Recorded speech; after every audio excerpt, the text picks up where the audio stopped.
السلام عليكم، نتمنىكم تكونوا كاملين بألف صحة وخير. اللهم صل وسلم وبارك على سيدنا محمد.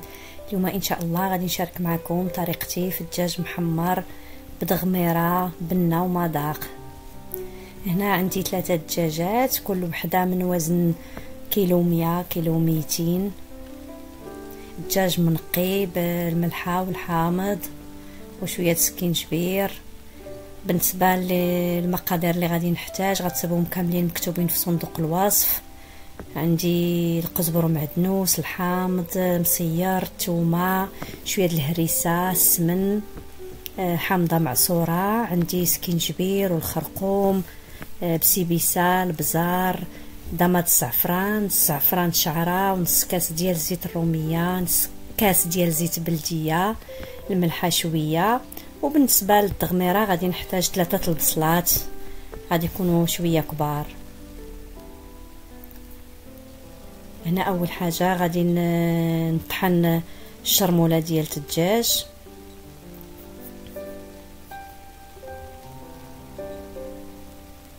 غندير الربيع والثومه.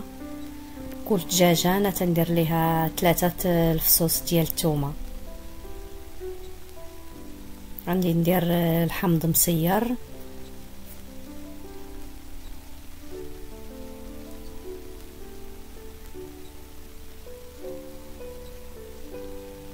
غنحيد منه دوك العظام اللي تيكونوا لداخل.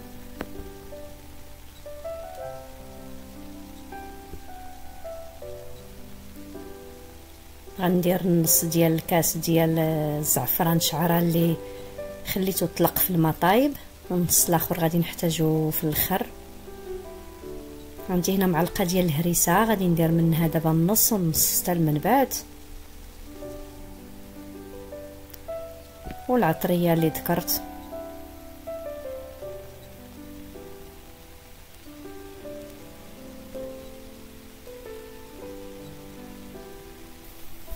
شويه ديال السمن،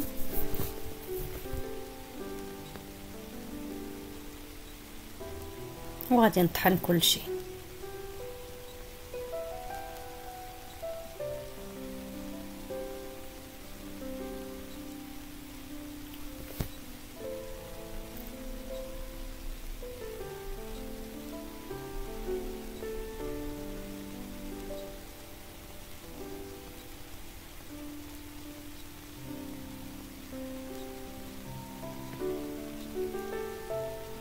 هنا غادي نبدا نشرمل هذاك الدجاج.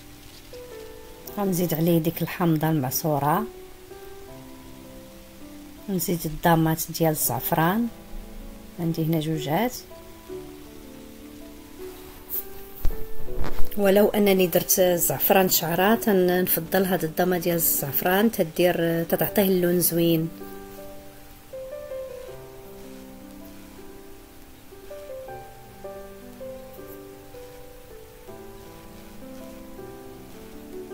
غادي ندخل هذيك الشرموله الدجاج مزيان في الصدر، تحت الجلده، جهه العنق.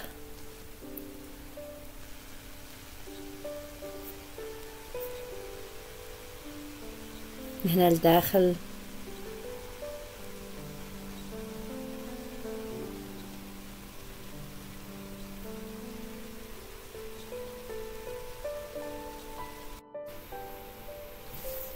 الا بات في الشرموله ديالو تيكون حسن، اما انا خليته هنا 1-2 سوايع ارتاح، ومن بعد بديت ليه الطياب.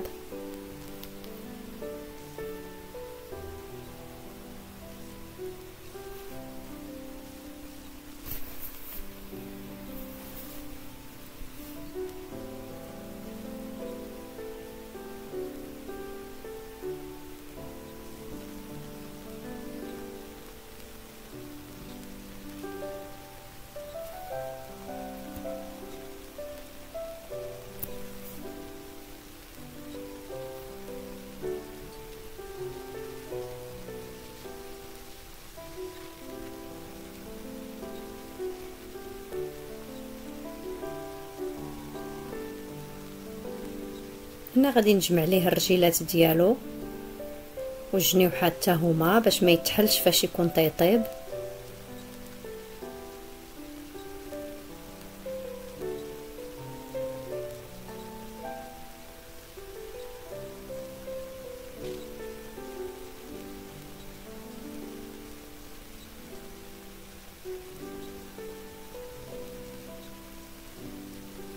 صافي، ونغطيه ونخليه يرتاح باش يشرب شويه الشرموله.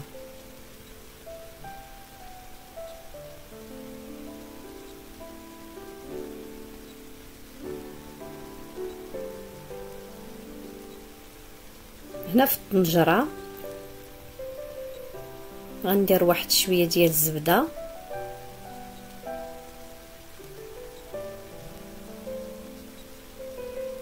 غادي ندير مع هذاك نص كاس ديال زيت الروميه باش ما تحرقش،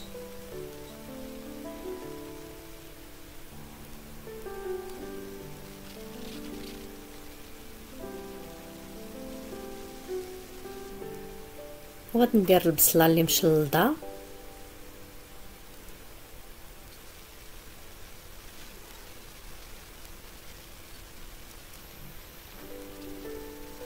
وداك شويه ديال الهريسه اللي بقى،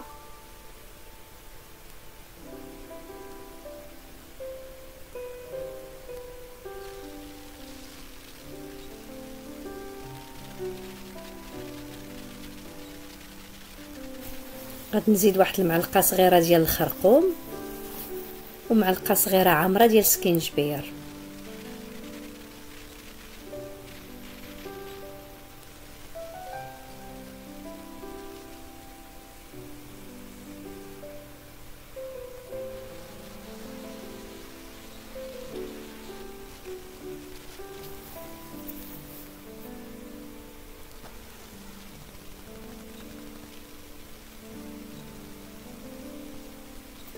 اللي غادي تشحر البصله واحد شويه في هذاك الزبده والزيت. شللت هنا الطحانه فين طحنت الشرموله، شويه ديال الماء،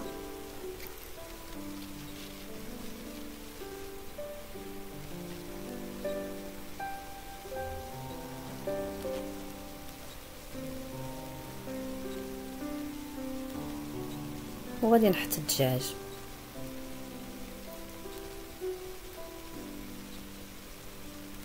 وغادي نخليه يطبخ حتى هو مع ديك البصله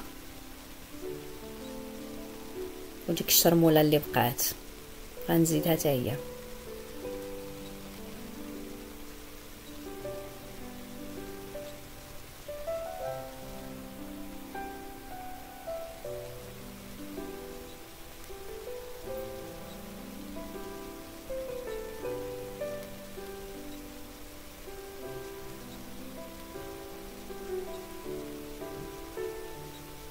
هنا ما غاديش نخلي ديك الشرموله تضيع، غادي نشلل التبصيل،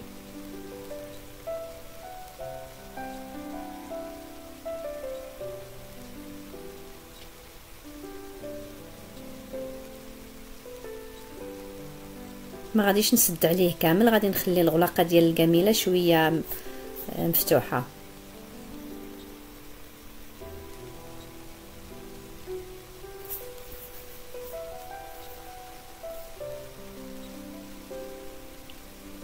صافي، غادي نبقى نقلب في الدجاج ونخليه يشرب هذيك القامه كامله. هنا غادي نزيد داك الكاس ديال الزيت البلديه،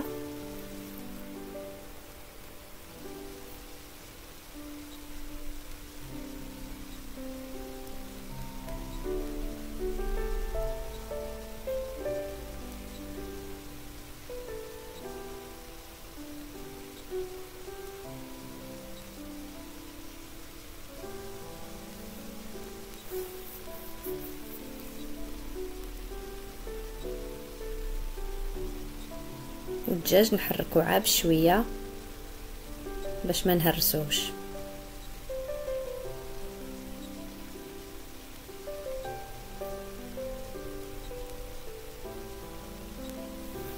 هنا غندير الماء طايب فاش غادي يطيب الدجاج،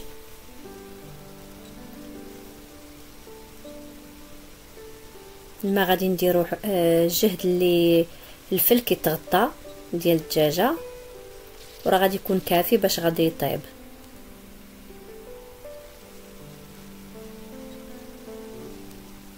والغلاقه ديال القميله ديما ما تنسدهاش كامله، تنخليها شويه مفتوحه باش ما يتحلش الدجاج.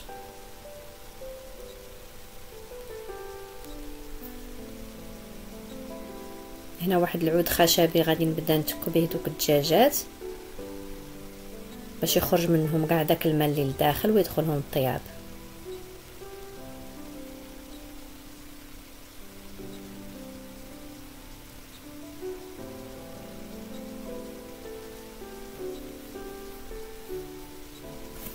من بعد غادي نزيد ديك نص حامضه مصيره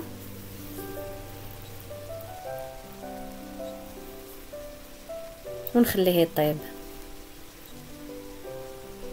هنا الدجاج صافي راه طاب،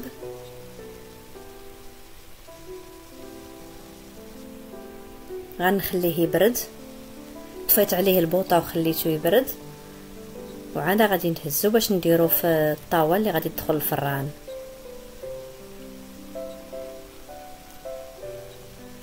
هنا راه فرشت ليها ورق الطبخ،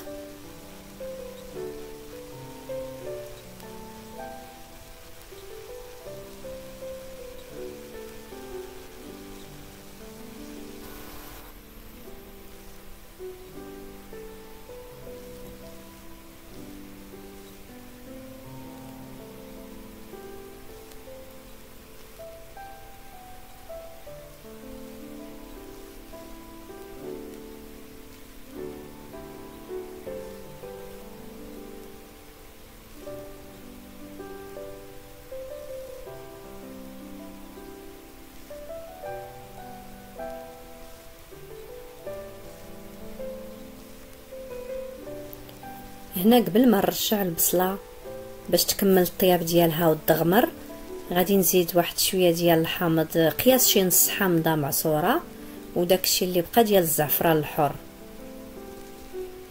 وغادي نرشحها فوق البوطه، تيعطيوها واحد المذاق زوين بزاف في الاخر. البصله غادي نبقى نحرك فيها بشويه بشويه ونخليها تحمر حتى توقف في الزويته ديالها وتدغمر مزيان.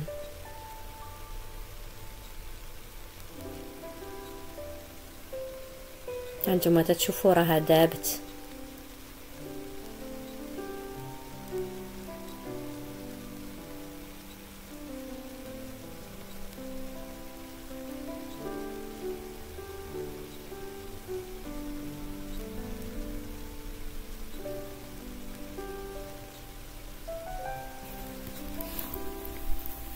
هنا عندي الزبده، غادي ندير معها شويه ديال الزعفران الحر وبيه باش غادي ندهن الدجاج اللي غادي ندخلو يتحمر في الفران.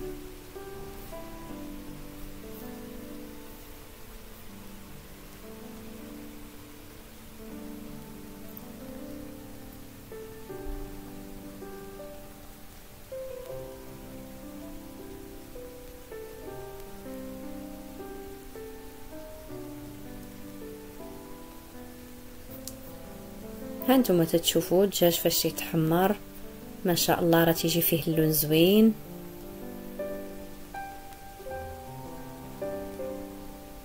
وغادي نقدمه في طبق التقديم.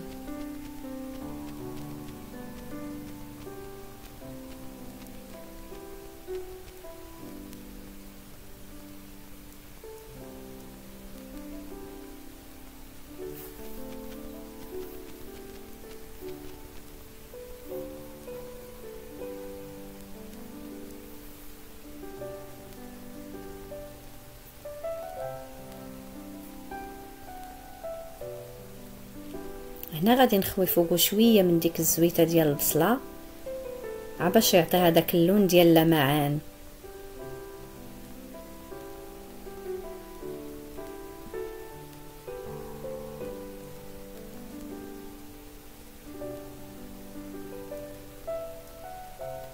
والتغميره غادي نحط منها شويه في الجناب، والما باقي غادي نحطو في زليفات اللي بغى يزيد.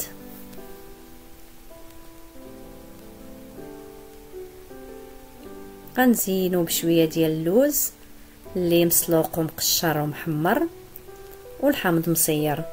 كنتمنى هاد الوصفه تعجبكم. شكرا على المشاهده، وتا الفيديو جاي ان شاء الله.